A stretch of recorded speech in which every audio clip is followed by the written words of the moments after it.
The Grimsbane name was erased from every record, yet the bodies remained, buried in a spiral, mouths sewn shut, every tongue removed except one, still warm. Welcome. You didn't find this video by accident. You were summoned by the algorithm, by your own subconscious, or by something older. Either way, now you're inside. And what you're about to hear will change you. The Grimsbane family wasn't just powerful. They were custodians of a legacy so dangerous, entire governments conspired to bury it. Not because it wasn't true, but because it was. Their estate, Black Hollow Manor, once stood in northern Vermont. Now it's sealed, overgrown, forgotten. But deep beneath its foundations lies the Room of Tongues, where whispers never die. In 1892, a British scholar named Aldous Reed broke into the sealed West Wing. He was found the next morning, naked and blind, repeating just one phrase. The seed beneath the altar still sings. He never spoke again, but his notebook survived. Inside were drawings, not of men, not of beasts, but of something in between, with eyes shaped like keyholes and mouths that opened the wrong way. We begin there. What Aldous Reed discovered in that room was not madness. It was memory. Memory that wasn't his. The Grimsbanes had mastered a form of psychological transfer centuries before neuroscience gave it a name. But they didn't use wires. They used ritual, not prayers, not spells, but precision acts of trauma designed to unbind the ego and slip in another mind. They called it echoing. To echo was to implant a thought so deep that even death could not extract it. Entire generations of Grimsbanes were trained from childhood to host ancestral minds in their subconscious. This wasn't reincarnation, it was possession with consent, and the price was staggering. Each successor would be stripped of language for 91 days. No speech, no writing, no mirrors. Just darkness, hunger, and the sound of their own breath. Then, when the silence had eroded the surface self, the elder's voice would begin, inside them, and it would never leave. By 1783, 5 Grimsbane heirs had taken their own lives, not from grief, but from too many minds whispering at once. One wrote in his final scrawl, "I cannot tell where I end, and grandfather begins. I weep with his memories, I lust with his teeth, I rot where he sinned." And yet, this was only their initiation. In 1796, beneath the Grimsbane estate, deeper than any cellar should go, they carved the Vault of Tongues. No light touched it, no outsider saw it, only those deemed carriers were allowed below. The vault was not a tomb. It was a library of human voices, living minds bound to dying bodies. Each chamber held a single person, not quite dead, not fully conscious, preserved through crude mixtures of mercury, belladonna, and crushed opium poppy. They were called the Kept. Their function? To store the raw personalities of Grimsbane bloodlines, like books with skin. Each Kept spoke only when touched, whispering not names, but strategies. How to manipulate a bishop's ambition, how to rupture a servant's loyalty, how to survive a hanging and still rule the estate through rumor alone. And the whispers were always true. Aldous Reed, the outsider scholar, described them in his journal. "I placed my hand on a woman who had not aged in 40 years. Her lips moved, and she told me how to collapse a man's mind with only silence and a mirror. I have not looked into one since." This was no family. It was an engine, fueled by agony, lubricated with memory, and designed to outlive morality itself. Still want to continue. In 1807, the Vault of Tongues went silent. Not all at once, but room by room, the whispers stopped. The Grimsbane elders called it the Withering. They believed a rival bloodline had cursed their lineage, perhaps the Victorians of northern France, or the exiled branch in Moravia. but truth came in the form of a boy. Thatcher Grimsbane, age 11. He was mute from birth, his eyes a shade too dark. He never cried, never slept with light. One night he wandered into the vault unbidden, and for the first time in recorded history, the kept screamed. Not words, not language, just a sound of raw terror, not for themselves, but for him. The next morning, 5 of the vault's guardians were found dead. No wounds, no signs of struggle, only blood pouring from eyes, ears, and mouths, as if something had clawed its way out of their thoughts. And Thatcher? He was found seated cross-legged in the deepest chamber, gently humming in a language no scholar could identify. It was Prophet Caleb Grimsbane, then patriarch, who finally said it aloud. "We have not birthed a son, we have unlocked a seal." From that day forward, Thatcher was no longer family. He was anointed. Shall we go deeper? They renamed him Thatcher the Hollow. He never spoke again, not with words. But those who looked into his eyes for too long would hear things. Not memories, not voices. Warnings. The Grimsbane family turned inward after that. No more public appearances, no more invitations. The manor's windows were boarded shut, and the iron gates sealed with chains marked in blood and ash. But behind those rotting walls, a new ritual emerged, the rite of hollowing. It was said that Thatcher could open people, not physically, but spiritually. He would stare into a person's eyes, and everything false within them would collapse. Beliefs, desires, ego, stripped bare. And in that emptiness, he'd leave something else behind. Something not human. Records recovered decades later, buried beneath the floorboards of an abandoned orphanage the family once owned, describe journals from Grimsbane servants, pages filled with shaking handwriting. He walks through mirrors. The dogs have stopped barking. Have they been taken? Why are the children drawing spirals on their eyelids? One line repeated often. We were meant to keep something locked away, but he's the key. And still, the world never noticed. But you did. And now, it's inside you too. Comment: I am the hollow, twice awakened, if you're ready to become what you were never meant to be. Now, the hollowing didn't stop at Grimsbane Manor. It spread. One by one, surrounding estates reported strange sightings, faceless figures seen kneeling in candlelit fields, robed men whispering into wells, and doors that shouldn't exist appearing in basements and barns. But no one dared investigate too closely, because by 1872, 6 neighboring families had vanished without a trace. No struggle, no blood, just silence, and spirals carved into the walls. It was in that same year that Father Eli Cortland, a defrocked priest turned occult scholar, broke into the Grimsbane estate with a team of 7. Only one returned. That survivor, Elias Finch, spent the remainder of his days inside the Hawthorne Sanatorium for the obscured mind. He would speak only during lightning storms, whispering through cracked lips. The mirrors are not reflections. They are mouths, and the house feeds on faces. He showed us, the below beneath below. I saw God, and it was wearing my skin. Finch's final message, scratched into the wall with a broken tooth, read, Grimsbane is not a name, it's a warning. But it was already too late, because the rite had moved on, and its next host was already chosen. The rite of the hollowing, it turns out, was never invented by the Grimsbane family. They were merely its keepers.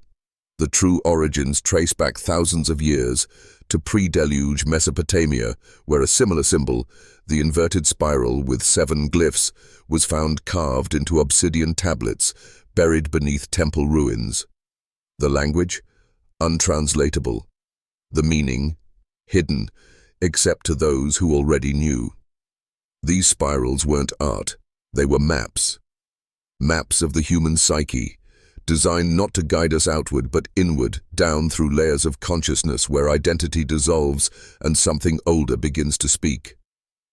That's what the rite of the hollowing was, a ritual not to summon a demon but to vacate the soul, to hollow the vessel, so that something else could enter. The Grimsbanes had simply perfected it. They found ways to anchor it to location, to blood, to birthright. And once anchored, it didn't matter where you ran. You carried the seed with you. That's why when Helena Grimsbane fled to America in 1783, hoping to escape the rite, the dreams followed. And one night, she stopped dreaming, because something had finally awakened inside her. It didn't speak in words. It whispered in symbols.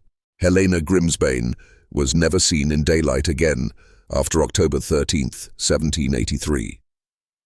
Her servants said she took all her meals in darkness. Her curtains remained nailed shut. She paced the halls of her New England estate, muttering in a tongue no one recognized, until one by one her staff either fled or went mad.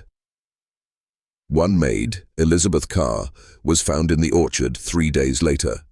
She had torn out her own tongue and carved spirals into her cheeks with a paring knife. She was still alive. Authorities questioned her. The only thing she managed to scrawl on paper was, "It's not her anymore." Whatever entered Helena during the hollowing was not human in the way we understand it. She began writing, pages and pages of what looked like gibberish, but when decoded centuries later by cryptologists, it revealed a pattern of symbols that matched Sumerian astral maps, overlaid with the positions of the moons of Saturn. It wasn't prophecy. It was navigation. She was receiving instructions, coordinates, sequences, and sacrifices required for something to cross over. She called it the inversion. And according to her writings, the final phase wouldn't begin until 7 generations of her bloodline had lived and died. We are now in the 7th generation. There's a reason the Grimsbane family line was quietly erased from public history. Not because they died out, but because they went underground. Literally. By 1890, what remained of the bloodline had moved operations beneath an abandoned Masonic lodge in the forests of Massachusetts. On the surface, it was a crumbling ruin. Beneath it, a sanctum carved into the bedrock, black slate walls etched with symbols older than writing. Inside that sanctum sat the 7th vessel, a child born blind, without a tongue, yet able to recite complex star patterns during sleep. He was known only as Lumen, and he never aged. Witnesses from early investigative reports described him as a boy of about 9. But those same descriptions appear in documents spanning over 50 years. Same height, same eyes, same silence. One investigator vanished. Another was found catatonic, repeating a single phrase. "The boy is not speaking. Something else is." This was the moment the Grimsbane legacy shifted from madness to method, from whispers in halls to actionable rituals. They weren't just summoning, they were preparing. And Lumen was the beacon, a fixed point in the dark, calling to something not of this world. Comment: the beacon has been lit twice if you've followed this far. It means your eyes have adjusted to the dark. They called it the threshold rite. It was never written down, never spoken aloud, only transmitted through touch, a ritual of flesh, passed from Grimsbane to Grimsbane like a sacred infection. A curse wrapped in bloodlines. Lumen, the eternal child, was the centerpiece. Every decade on the winter solstice, 9 individuals were chosen, never by vote, never by rank. They were drawn, dreamed of in unison by those already initiated. And when the night came, they were brought to the chamber of threshold, stripped, silenced, blindfolded. They stood in a ring of salt and ash, each facing inward toward Lumen, who sat cross-legged in a basin of crushed bone and mercury. At the stroke of midnight, the boy began to hum, a note so low and unnatural that walls wept moisture. The initiates fell into seizure. And when they awoke, each could see the glyph burned into their chest, a spiral composed of 7 broken limbs. This wasn't branding. It was entry. From that night forward, those 9 could no longer lie. Not to others, not to themselves. Their minds became transparent, their dreams, not their own. Something was watching through them. The threshold rite had no reversal. Once crossed, you were no longer alone in your skin. After the rite, they were never the same. Every man who crossed that threshold began to rot in ways that didn't show on skin. Their faces stayed intact, their hands steady, but something underneath. It unraveled. They couldn't hold eye contact anymore, not with mirrors, not with their own children. Because they knew now, they weren't the only ones inside. Some described it as a pressure behind the eyes. Others called it a hunger in the chest that never matched the stomach. But all 9, within days, began sketching the same thing. A tower, blacker than night, wrapped in thorns that bled. The Grimsbane family called it Vigilus, the Watcher's Spire. It wasn't a place, it was a presence, and it was inside them now. Their lives fell apart in precise surgical patterns. One was caught whispering to trees. Another locked his wife in the root cellar for fear of the glass-lipped angels. A third simply walked into the woods and was never seen again, except for a single fingernail found floating in a bowl of milk on the Grimsbane estate porch. And still, no one left the family. Because by then, pain wasn't a punishment. It was a commandment. The Grimsbanes did not worship God. They worshipped memory, but not the kind you recall, the kind that remembers you. In 1846, Harold Grimsbane, the last surviving son of the Wright, scribbled something across 63 pages of goat parchment. It was not written in English or Latin or any language that scholars of the time could place, but when exposed to firelight, the ink pulsed. When finally translated in 1993, one phrase repeated every 7th page: "What was buried will not stay blind." You see, the Grimsbanes didn't build Vigilus. They found it. Deep in a chasm behind the 3rd orchard, beyond where even wolves refused to tread. They described it as a column of reversed gravity, a stone helix spiraling downward into the sky. Inside were no doors, only mouths. Mouths that listened more than they spoke. Each family member was assigned a vigil, an hour every week where they would descend and sit in the black spiral, in complete silence, until it answered back. Some emerged changed. Others didn't emerge at all. And one, Eleanor Grimsbane, came back speaking fluent Akkadian, though she'd only ever spoken French before. She claimed her tongue wasn't hers anymore, and her dreams had teeth. In the winter of 1851, Eleanor Grimsbane vanished. Not in the ordinary way. Her bed was made, her boots were dry, but her shadow remained, burned into the stone floor like ash struck by lightning. The family called it the imprint. Harold ordered the room sealed. No servant was allowed near it, but every 7th night a soft weeping could be heard behind the door. When questioned, Harold only replied, "She's closer now than she ever was alive." 3 months later, the livestock began to die. Without wounds, without cause. Their eyes were open, their mouths locked mid-scream, and their blood congealed in unnatural patterns. Spirals, identical to the stone helix beneath Vigilus. By summer, 3 villagers who'd entered Grimsbane land for hunting went missing. Days later, their bodies were found just outside the main gate, naked, blindfolded, and smiling. Their chests were cut open, but no organs were missing, only rearranged as if someone had tried to rebuild them in a more pleasing image. It was then that rumors began of the Grimsbane offering. Once a year, on the anniversary of Eleanor's disappearance, a door would open beneath Vigilus. The family would descend, and only the silence would return. They called it the hollowing. By 1853, the ritual beneath Vigilus had changed. No longer a private ceremony, it became a gathering. Only blood relatives of the Grimsbane line were allowed to attend. All others, they were the offering. The journals of Lorian Grimsbane, the youngest brother, describe one such ritual in horrifying detail. The boy's name was Simon, 8 winters old, chosen by drawing lots from among the orphaned. We washed him in rosewater, wrapped him in linen, and fed him figs soaked in nightshade. He laughed as we lowered him into the hollow. That phrase appears often. The hollow. But no map, no blueprint, no archaeologist has ever located the true architecture beneath Vigilus.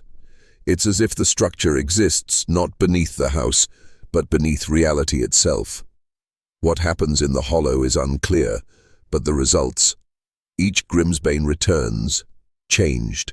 Their eyes darker, their voices slower, their dreams shared. And soon after each hollowing, a new invention, a new patent, a new stream of wealth, always just ahead of the world, as if knowledge is gifted in return for something darker. And here's what they never told the public. Sometimes the offering walks out too, wearing someone else's face. The man who escaped was named Reverend Thomas Bell. In 1859, disguised as a chimney sweep, he infiltrated the Grimsbane estate after years of suspicion. He'd followed whispers from the London docks to the whispering hills of Northumberland, rumours of missing children, strange sounds at night, and a family that never seemed to age. What he saw beneath Vigilus shattered him. He emerged days later in a state of violent delirium. Hospitalized in Edinburgh, he spent his final weeks scratching the same 3 words into the walls of his cell with broken fingernails. They shed skin. They shed skin. They shed skin. His testimony was seized, his asylum records redacted, and within months, the Grimsbane family donated a generous sum to the hospital's expansion. Coincidence?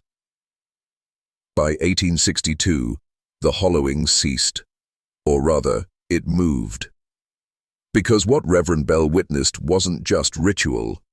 He described rows of masks made from human faces, worn like ceremonial garb, voices echoing in reverse Latin, walls that pulsed, light that had texture. And at the center of it all, a mirror that didn't reflect, but remembered. The Grimsbanes weren't just invoking old gods, they were becoming them. By the winter of 1865, the Grimsbane estate burned. Officially, it was recorded as an accidental fire, faulty gas lines, they said, but no gas lines had ever been installed. What really happened was a purge. One final attempt to erase a bloodline that had grown too bold, too visible. But fire doesn't purify that which was never human to begin with. When investigators returned to the ruins, they found no bodies, only claw marks scorched into stone, a sealed trapdoor that led to a cavern carved in an impossible spiral, angled in ways that defied physics. At the center, a blackened mirror, cracked but intact. The reflection inside? Not theirs. Since that night, sightings have persisted. A man with no eyes but who sees everything. A woman in funeral lace who speaks backwards in dreams. Families who trace their lineage to the Grimsbanes. Still wealthy, still powerful, still untouched by time. What was the Grimsbane legacy truly? Not a story. A system. A blueprint passed down to elites who still gather, still perform, still shed their skin under moonless skies. And if you've listened this far, type this twice in the comments. I see through the mask. I see through the mask. Welcome, brother. The descent was only the beginning.